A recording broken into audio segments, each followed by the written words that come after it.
Hello बच्चों। तो एक बार फिर से कोविड-19 का संक्रमण बहुत बुरी तरह से फैल चुका है भारत में। उसी को मद्देनज़र रखते हुए हम पुनः अपनी ऑनलाइन कक्षाओं का संचालन करने जा रहे हैं।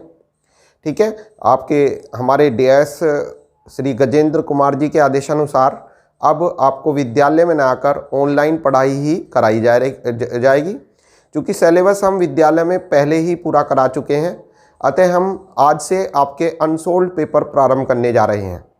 सबसे पहले बच्चों हम 2020 का सेट नंबर 1 हल कराएंगे। ठीक है, तो 2020 का सेट नंबर 1 फिजिक्स के सेट पे जो सोल्व कराऊंगा मैं आपको। तो ये सेट 1 है 346 XS। ठीक है, खंड ए। देखिए खंड ए ये ऑब्जेक्टिव क्वेश्चन आते हैं, इसमें 6 प्रश्न आते हैं, सबका एक एक नंबर होता है। तो देखिए पहला क्वेश्चन है विद्युत फ्लक्स का मात्रक है, प्रश्न 1 का कै। ठीक है, कै विद्युत फ्लक्स का मात्रक है। तो वैसे जिन बच्चों के डायरेक्ट याद है विद्युत फ्लक्स का मात्रक वे लिख सकते हैं, अन्यथा जिनके नहीं याद है वे इसको पहले निकालना सीखें। ठीक है, रटना नहीं है, निकालना सीखोगे तो आप लंबे चलोगे, आपके वो हमेशा याद रहेगा अगर आप सूत्र से मात्रक बनाते हैं। तो देखिए विद्युत फ्लक्स का जो सूत्र होता है फाई ई बराबर होता है E गुना ए। विद्युत फ्लक्स का सूत्र फाई बराबर E गुना ए। वैसे इसमें कोस थीटा भी आता है, परंतु कोस थीटा का चूंकि मात्रक में कोई यूज नहीं है तो आप इसे ना लें तब भी चलेगा। तो ये हो जाएगा फाई ई का मात्रक इज इक्वल टू ई मतलब वैद्युत क्षेत्र की तीव्रता। बच्चों इसका मात्रक एक तो होता है न्यूटन प्रति कूलम और क्षेत्रफल का होता है मीटर स्क्वायर। तो अगर आप इससे देखें तो इसका मात्रक बनेगा न्यूटन मीटर स्क्वायर पर कूलम। अब आप देखेंगे हमारा विद्युत फ्लक्स का मात्रक आया न्यूटन मीटर स्क्वायर पर कूलम। देखिए ये ऑप्शन है कहीं पर, इसमें ये ऑप्शन नहीं है तो सिंप्लीफाई है, ये तो इसमें नहीं होगा। दूसरा फिर इसका या आप ऐसे भी निकाल सकते हैं इसको, फाई ई का मात्रक बराबर दूसरा मात्रक देखो ई का विद्युत क्षेत्र की तीव्रता का दूसरा मात्रक होता है वोल्ट पर मीटर। ये कैसे आया? आपने एक फॉर्मूला पढ़ा होगा E is equal to V upon d. तो देखिए V से वोल्ट और D से मीटर, तो वोल्ट पर मीटर विद्युत क्षेत्र की तीव्रता का एक अन्य मात्रक होता है। न्यूटन पर कूलम तो है ही और उसके साथ में वोल्ट पर मीटर भी लिख सकते हैं इसको।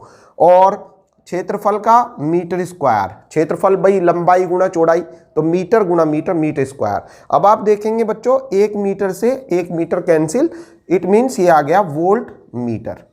तो विद्युत फ्लक्स का एक मात्रक हो गया वोल्ट मीटर। तो अब आप देखिए वोल्ट मीटर है क्या ऑप्शन में? बिल्कुल है, तो इसका थर्ड पार्ट सही हो जाएगा। ठीक है बच्चों, अब देखिए थर्ड ऑप्शन सही हो गया। ये वेबर जो होता है, वेबर विद्युत फ्लक्स का नहीं होता बच्चों, चुंबकीय फ्लक्स का होता है। जल्दी जल्दी में बच्चे जो है जहां देखा फ्लक्स तुरंत लगा दिया वेबर। तो ध्यान देना है, अगर कहता चुंबकीय फ्लक्स का मात्रक है तो चुंबकीय फ्लक्स का मात्रक होता है वेबर, विद्युत फ्लक्स का मात्रक वेबर नहीं होता है। विद्युत फ्लक्स का मात्रक क्या होता है? Volt meter. निकाल के देखा आपने। अब देखिए ख पार्ट है, एक 24 ओम प्रतिरोध वाले तार को एक समबाहु त्रिभुज के रूप में मोड़ा जाता है। एक 24 ओम का तार है और उसको हमने समबाहु त्रिभुज के रूप में मोड़ दिया।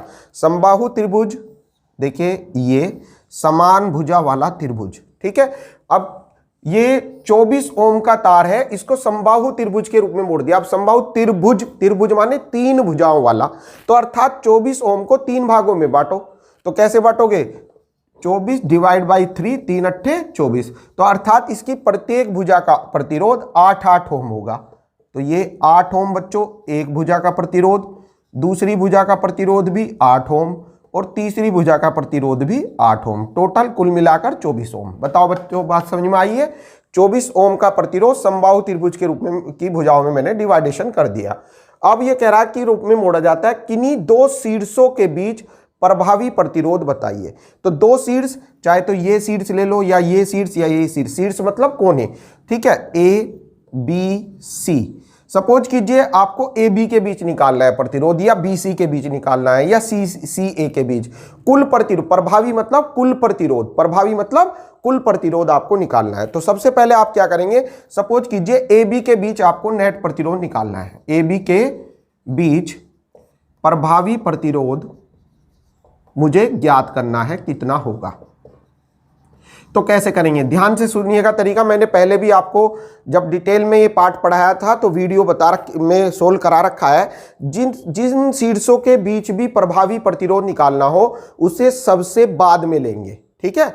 सबसे पहले काउंटिंग करेंगे और काउंटिंग इसे छिपा लो, इस पर काउंटिंग नहीं होगी, यहां से करो R1 R2 और इसमें सबसे बाद में नंबर R3। बताओ बात समझ में आ गई क्या? पहले इन दोनों को लिया फिर बाद में R3। ये ऐसे क्यों लिया? यहां से आप धारा भेज के देख लेते हैं। आई धारा हमने भेज के देखी, जैसे ये धारा A पर आएगी दो भागों में बढ़ जाएगी। कौन कौन से दो भाग? I1 और I2। बच्चों ऊपर वाले दोनों प्रतिरोधों में I1 धारा बहेगी और नीचे वाले में I2। ऊपर वाले दोनों में क्या धारा बहेगी? I1 और नीचे वाले में I2, ठीक है। तो अब आप ये देखते हैं इन दोनों में धारा सेम है, अर्थात इन दोनों का श्रेणी क्रम होगा, और ये इसके अलग धारा है, अर्थात ये इसके साथ समांतर हो जाएगा। तो आप क्या करेंगे? R1 व R2 का कौन सा क्रम है बच्चों? श्रेणी क्रम है जी। R1 और R2 का कौन सा क्रम है? श्रेणी। तो R फर्स्ट बराबर, श्रेणी में ऐसे ही जुड़ जाएगा, 8 + 8 जोड़ दो, 8 + 8 बराबर 16 ओम। तो बेटा इन दोनों का श्रेणी क्रम R फर्स्ट आ गया। कितना आ गया? R फर्स्ट 16 ओम। ये इसका और इसका आ गया। अब बेटे ये और ये R फर्स्ट और R3 ये दोनों आमने सामने हो गए, अर्थात इनका समांतर हो जाएगा। या ऐसे कर लो, R फर्स्ट जो आया है इसमें कितनी धारा थी? I1, और R3 में कितनी धारा है? I2। चूंकि धाराएं अलग अलग हैं अर्थात ये समांतर क्रम में होंगे। तो आप क्या करेंगे बच्चों? R फर्स्ट एंड R3 का कौन सा क्रम है बच्चों? समांतर क्रम। अब चूंकि ये लास्ट है तो इसे ऐसे लिख देंगे, समांतर क्रम में तुल्य प्रतिरोध। आखिरी है ना ये, तो इसको क्या लिख दिया जाएगा? तुल्य प्रतिरोध। तो R बराबर हो जाएगा, ऐड कर दो, R फर्स्ट प्लस R3।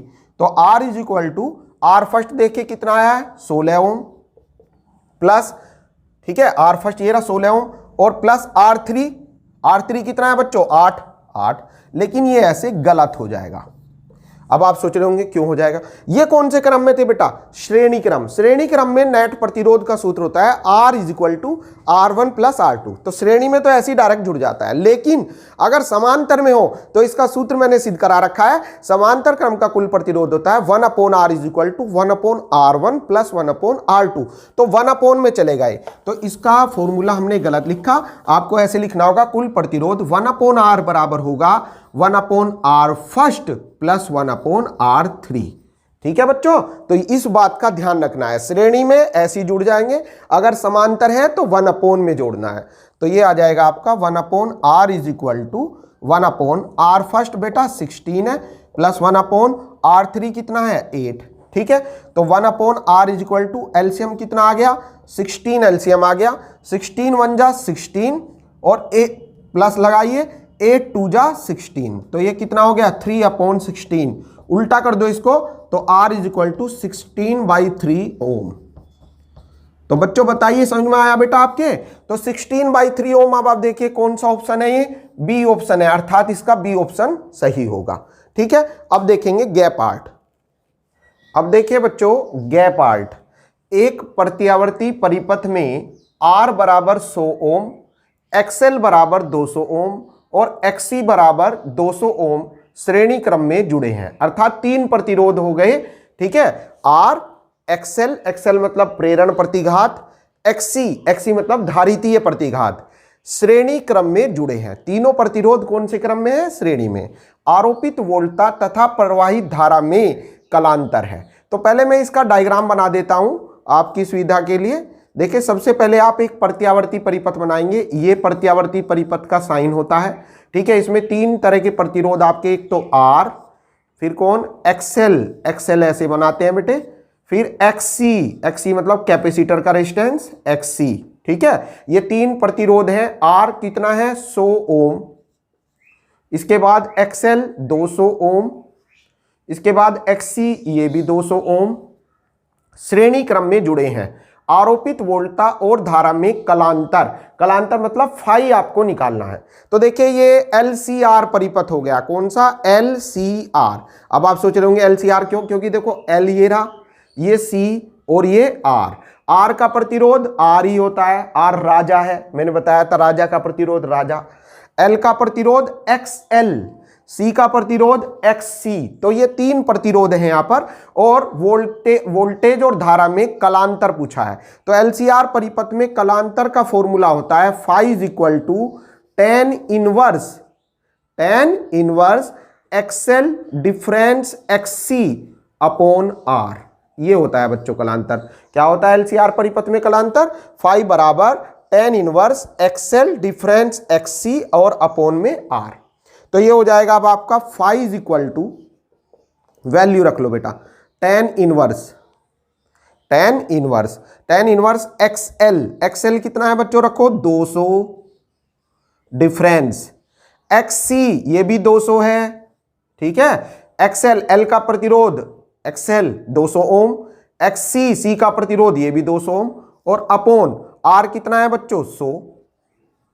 तो ये हो गया बेटा phi is equal to tan inverse 200 difference 200 में से 200 गए, 0 अपॉन समथिंग 0 हो गया।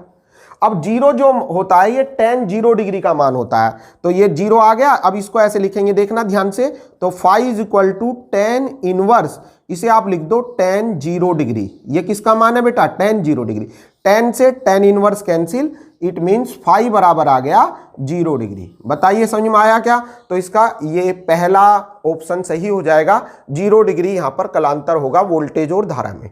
अब देखिए घ पार्ट बहुत अच्छा क्वेश्चन है। यदि ध्रुवण कोण अल्फा हो, क्रांतिक कोण बीटा हो, तो संबंध, इन 4 संबंध दिए हैं, ये इनमें से कौन सा सही होगा?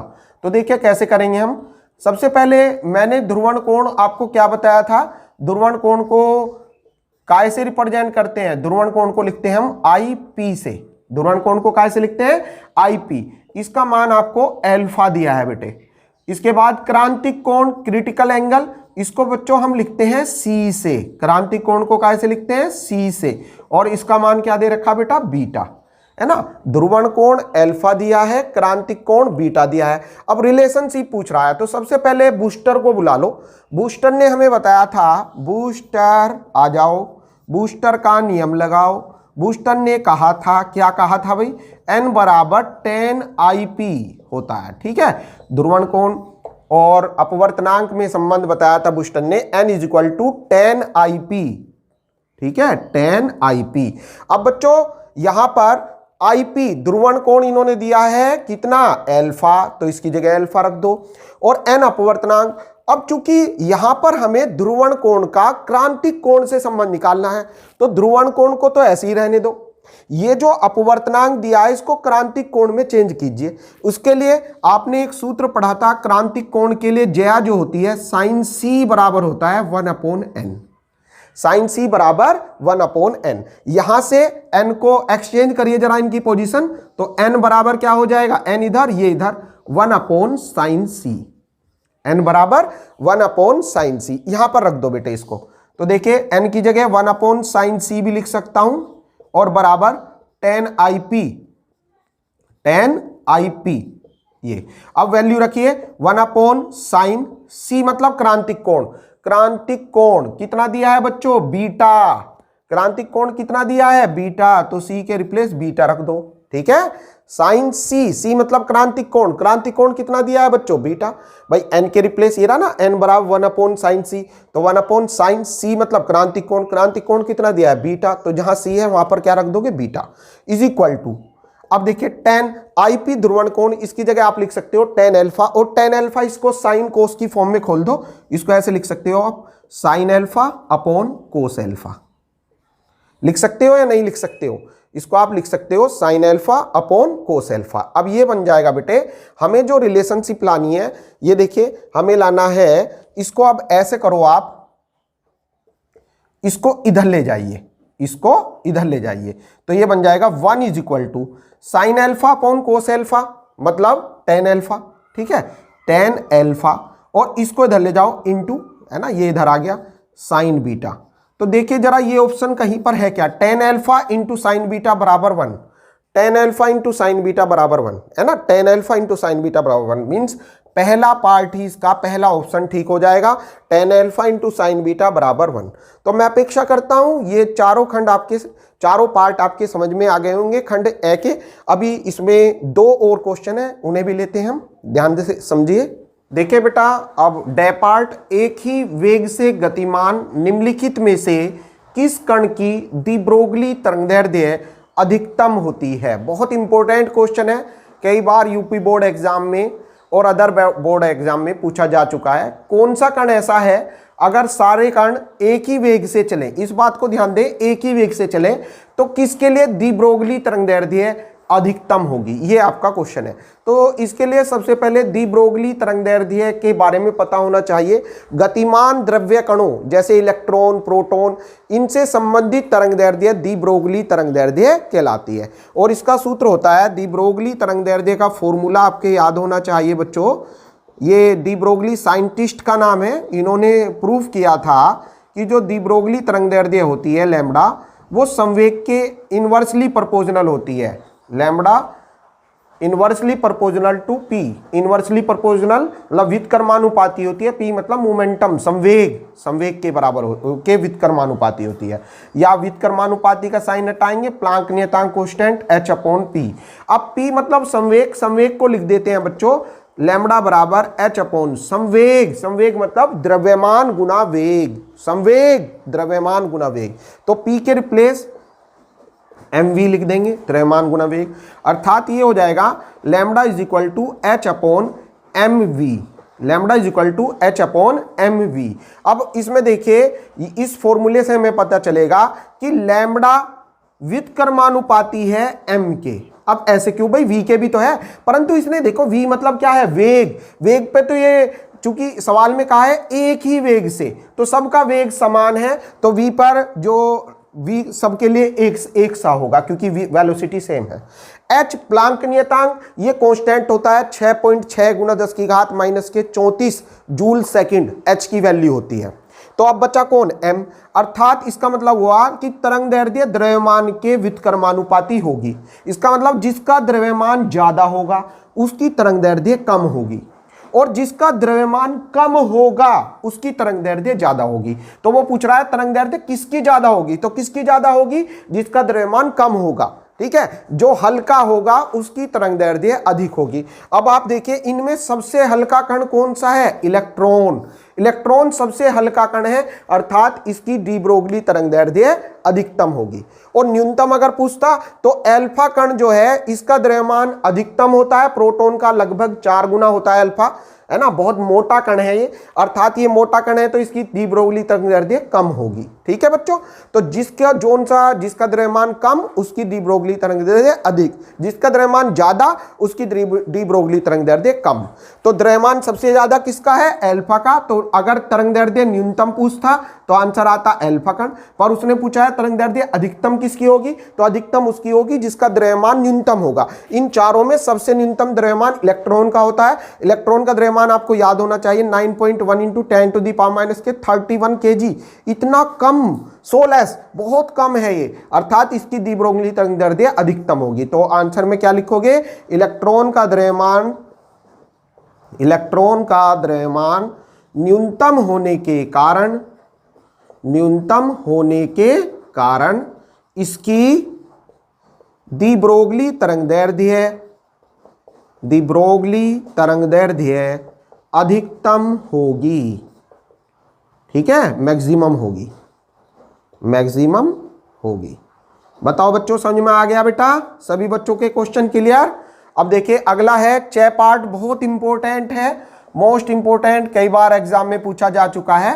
प्रकाश वैद्युत प्रभाव के प्रयोग में आपतित प्रकाश की आवर्ती, जो प्रकाश आ रहा है किसी धातु के पृष्ठ पर, जब प्रकाश गिरता है तो उससे इलेक्ट्रॉन उत्सर्जित होने लगते हैं, तो आपतित माने आने वाला, प्रकाश की आवर्ती तथा निरोधी विभव। आवर्ती यहां पर न्यू छूट गया, आवर्ती को न्यू से लिखते हैं, न्यू है ना, न्यू, ऐसे न्यू, इसे क्या बोलते हैं, न्यू माने आवर्ती, फ्रीक्वेंसी, आवर्ती तथा निरोधी विभव, कट ऑफ पोटेंशियल, निरोधी विभव या संस्तब्ध विभव भी बोलते हैं इसको, कट ऑफ पोटेंशियल, V0 के बीच ग्राफ के बीच खींचे गए वक्र की ढाल होती है। देखिए जब हम V0 और आवर्ती के बीच ग्राफ खींचते हैं, V0 ये मान लो y अक्ष पर, ठीक है, ये x अक्ष पर न्यू आवर्ती, तो इनके बीच कुछ ग्राफ इस प्रकार से बनता है। तो इनकी जो ढाल होती है, ये ढाल है ना, ढाल थीटा, इसके लिए मान पूछा है ढाल, थीटा झुकाव जो होता है, बीच खींचे गए वक्र की ढाल, ढाल मतलब प्रवणता, ढाल, ढाल का मतलब क्या होता है,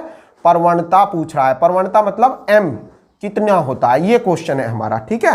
प्रकाश विद्युत प्रभाव के प्रयोग में आपतित प्रकाश की आवृत्ति और निरोधी विभव के बीच खींचे गए वक्र की ढाल, ढाल मतलब प्रवणता m का मान कितना होता है, h होता है या h अपॉन e होता है या e अपॉन h होता है या v नॉट अपॉन न्यू होता है, न्यू मतलब आवृत्ति। तो ये निकालने के लिए बेटे हमने जो प्रकाश विद्युत समीकरण पढ़ा था वो क्या बोलता था, उसकी एक्सप्लेनेशन याद करें।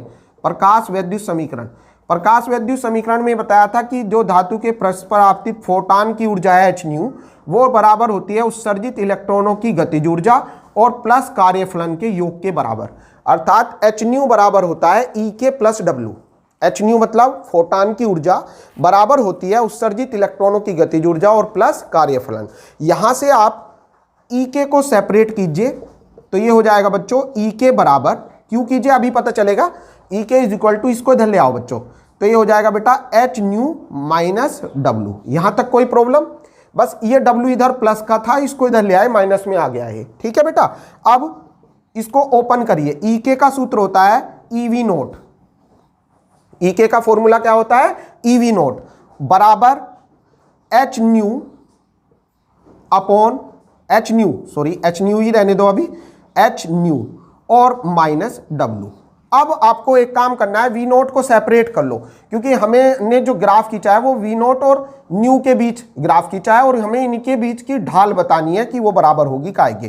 तो वी नोट बराबर बेटा ई जो है भाग में आ जाएगा एच न्यू अपॉन ई, ठीक है, ये ई डिवाइड में आ गया, इधर भी माइनस डब्ल्यू अपॉन ई, मतलब कहने का ये ई यहां पर मल्टीप्लाई में था, इधर डिवाइड में आ गया, इसके भी और इसके भी। अब इसकी आप तुलना करो, y बराबर होता है समीकरण, ढाल समीकरण जो होती है y equal to M X plus C से तुलना करने पर। तो जब आप तुलना करेंगे तो अब आप देखेंगे बच्चों, देखिए y तो ये हो गया, y मतलब y अक्ष पर कौन है बच्चों, y अक्ष पर है मंदक विभव या संस्तब्ध विभव या निरोधी विभव, ये y अक्ष पर है v नोट, तो ये तो y अक्ष के लिए हो गया। न्यू किसके लिए है बच्चों, x अक्ष के लिए, देखो न्यू मतलब आवर्ती कहां पर है, ये x अक्ष पर है, तो न्यू x अक्ष के लिए हो गया।